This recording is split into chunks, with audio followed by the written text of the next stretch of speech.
మనకి ప్రస్తుతం ఆంధ్రప్రదేశ్లో పాలిటిక్స్ చూస్తూ ఉంటే కొంచెం వేడికి జరుగుతున్నాయనే చెప్పాలి. ఎందుకు భయ్యా అంటే మొన్న అన్నమయ్య జిల్లాలో చంద్రబాబు నాయుడు గారు ఒక సవాల్ విసిరారు కదా జగన్మోహన్ రెడ్డి గారికి. ఏమన్నారు, మీరు ఏదైనా సరే ఒక చర్చ చేయాలి అంటే ఫస్ట్ అసెంబ్లీకి వచ్చి మాట్లాడండి అని చెప్పేసి ఒక సవాల్ విసిరారు.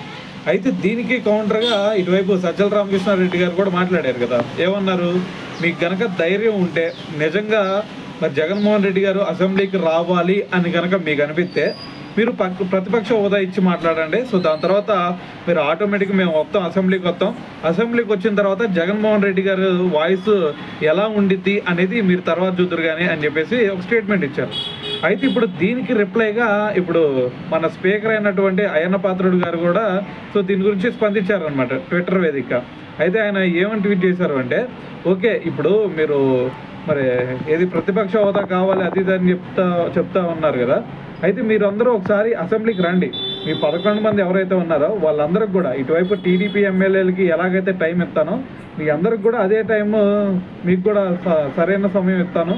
సో మీరు ఒకసారి అసెంబ్లీకి రండి అని చెప్పేసి మరి ఇప్పుడు అయ్యన్న పాత్రుడు గారు కూడా దీని గురించి మాట్లాడడం జరిగిందనమాట.